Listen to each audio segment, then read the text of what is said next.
नमस्कार, आप देख रहे हैं समाचार कोटपूतली।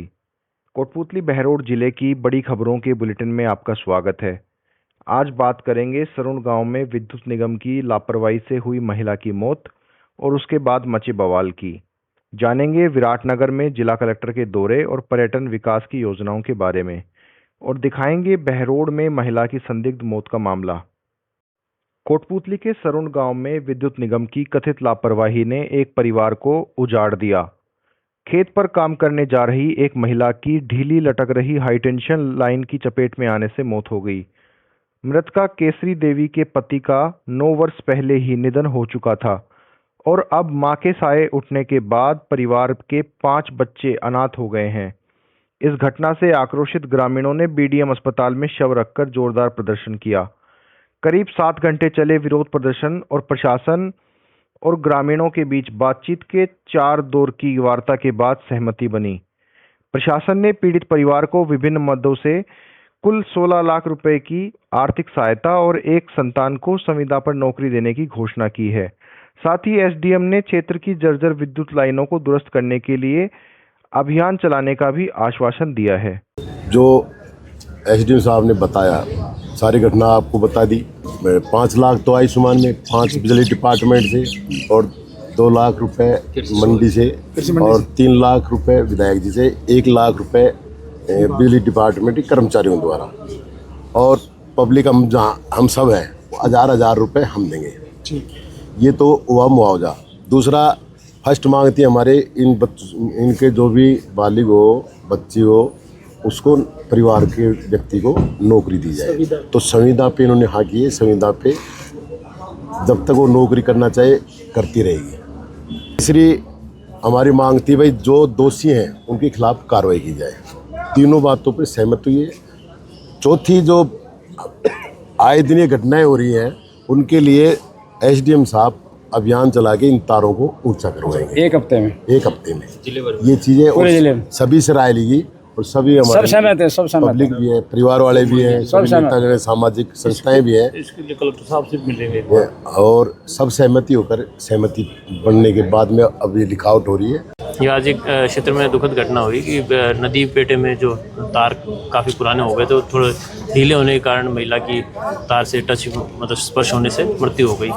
उसके बाद में यहाँ जो पोस्टमार्टम के लिए जो पार्थिव शरीर लाया गया तो उस दौरान जो ग्रामीण बंधु और पास पड़ोस के लोगों ने मुआवजे की मांग जो विद्युत विभाग से मिलता है उसकी मांग को लेकर यहाँ पे प्रदर्शन किया और पोस्टमार्टम में कहा कि अब हमें कुछ बताया जाएगा कि क्या क्या इन्हें लाभ मिलने हैं। एक मृत्यु होने पे लाभ नहीं कह सकते उसे, क्या क्या मतलब बच्चों के लिए कोई सहायता हो सकती है। तो इसी तो ये यहाँ पे धरना चल रहा था और इसमें धरना दिया और प्रशासन के बीच में जो वार्ता हुई उसमें यह निश्चित किया गया क्योंकि ये पीड़ित परिवार खाद्य सुरक्षा में कवर है तो खाद्य सुरक्षा से मिलने वाले आयुष्मान के 5 लाख रुपए एक्सीडेंटल बीमा और जो 5 लाख विद्युत विभाग से तार से चिपकने वाले और क्योंकि कृषक परिवार था खेतीबाड़ी कर रहा था उसी वक्त जो घास काटने के लिए गए थे तो वो जो कृषि मंडी से होने वाले लाभों के बारे में त्वरित कार्रवाई की जाएगी।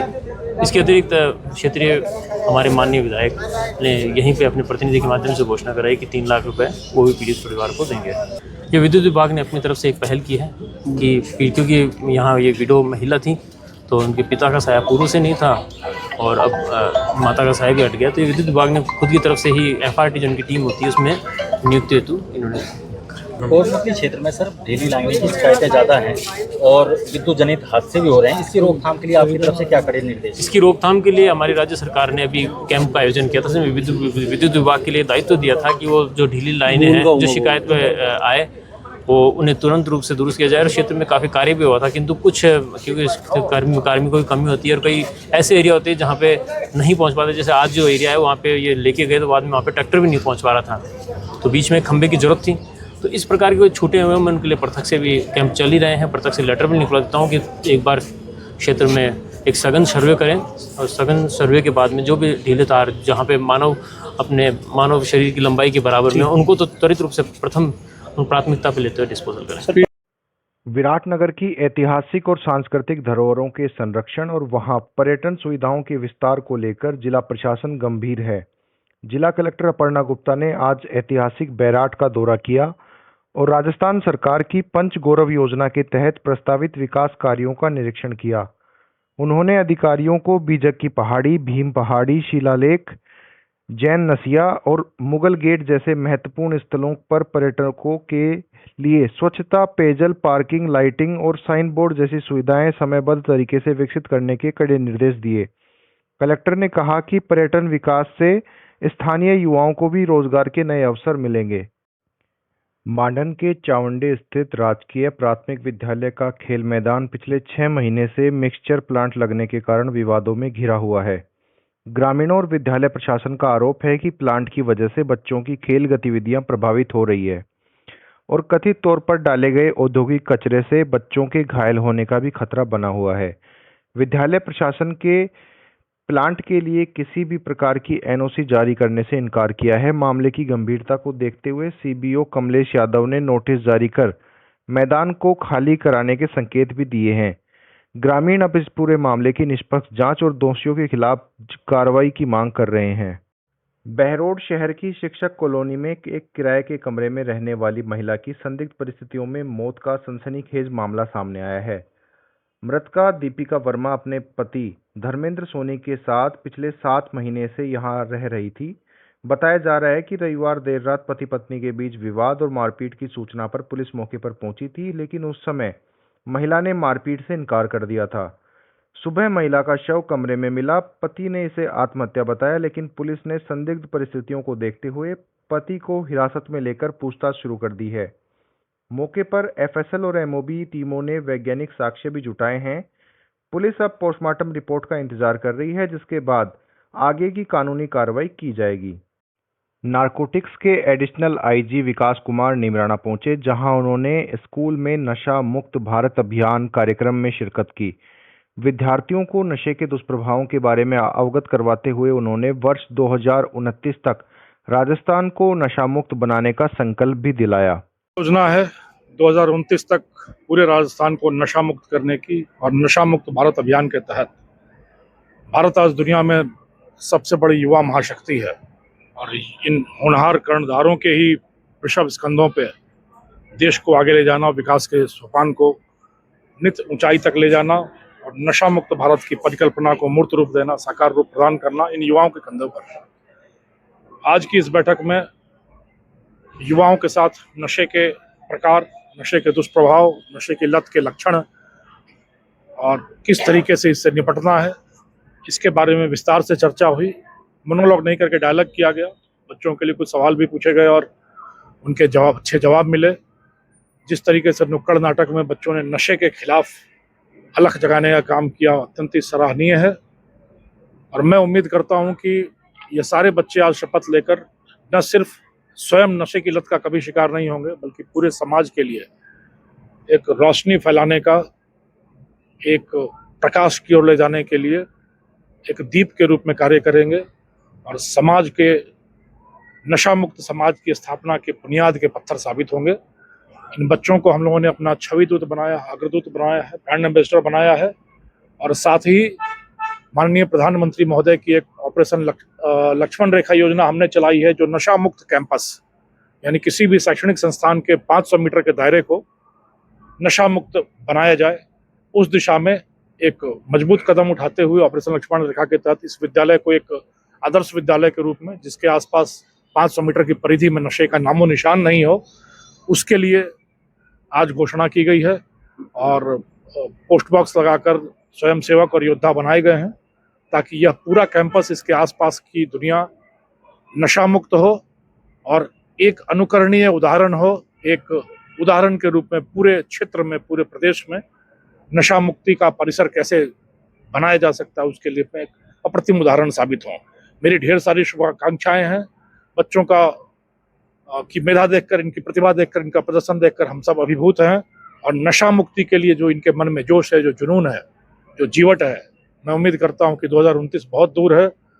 आने वाले कुछ ही दिनों में हमारा पूरा राजस्थान निर्मल, स्वच्छ, स्वस्थ, नशा मुक्त राजस्थान हो। राजस्थान में जो प्राथमिकताएं, पहली तो ये है कि मादक द्रव्यों की धरपकड़ हो, बड़ी बहुतायत में, बड़े पैमाने पर धरपकड़ हो।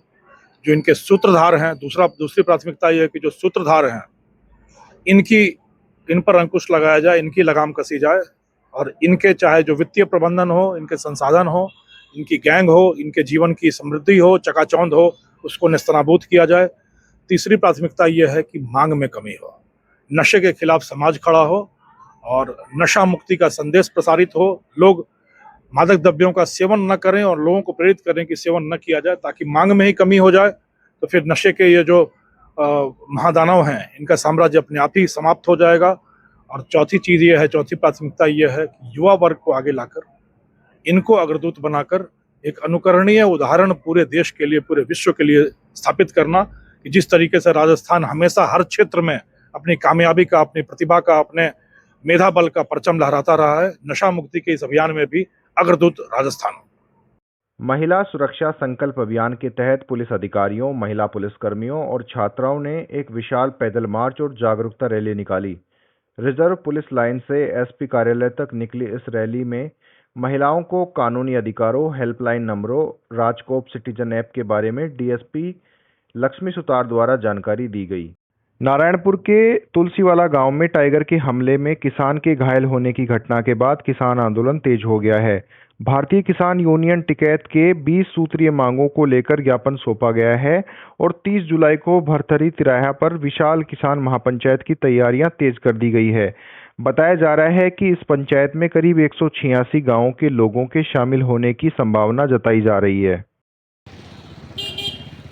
फिर अब एसपी साहब ने क्या कहा? एसपी साहब ने संबंधित अधिकारी, थाना अधिकारी से बात करके फ़ोन पे कुछ जानकारी ली है। उन्होंने कहा कि जल्दी कार्रवाई करवाएंगे। हमको जान माल का खतरा हो रहा है, तो उसी जगह पर वही लोकेशन पे ये आए हैं बदमाश। तो क्या उसी टाइम मौके पर पुलिस गई थी? मौके पर पुलिस गई थी रात को देखने के लिए। उन्होंने वहाँ मौका मुआयना किया था और इसका हमको कुछ संदिग्ध फुटेज मिले हैं, गाड़ी नंबर, गाड़ी लोग, वो आदमी जो पीछे खड़े थे हमारी जगह पे, वही दूसरी जगह पर उनकी गाड़ी की नंबर वही थे। इसकी फुटेज हमने पुलिस को दे दी है, थाना अधिकारी को दे दी है, लेकिन फिर भी कोई कार्रवाई नहीं हो रही। थाना अधिकारी टाल मटोल रवैया अपना रहे हैं। क्या कह रहे हैं? ये कह रहे हैं नुकसान तो अभी तक कुछ हुआ ही नहीं, क्या रिपोर्ट दर्ज करेंगे। हम ये नुकसान का इंतजार करेंगे। अब पिछले साल हो गया नुकसान 22-23 लाख का, उसका तो अभी तक समाधान ही नहीं हुआ। 1.5 साल होने के बाद ना कोई कार्रवाई हो रही, ना कोई चालान पेश हो रहा है। अब एसपी साहब ने क्या आश्वासन दिया? एसपी साहब ने कहा कि हमको जल्दी दोनों पिछले साल वाले और इस पर जल्दी कार्रवाई करके और आपका समाधान करेंगे। संबंधित थाना अधिकारी को उन्होंने निर्देश दे दिए, फ़ोन पर बात की, उन्होंने कुछ जानकारी ली है उन्होंने, और भरोसा दिलाया कि आपको जल्दी समस्या का समाधान किया जाएगा। ये है पुलिस की नाकामी, जो एफआईआर दर्ज नहीं कर रही, बड़े हादसे का इंतज़ार कर रही है। कोटपूतली बहरोड की खबरों में बस आज इतना ही। अपने क्षेत्र की आसपास की खबरों को विस्तार से जानने के लिए देखते रहिए समाचार कोटपूतली। नमस्कार।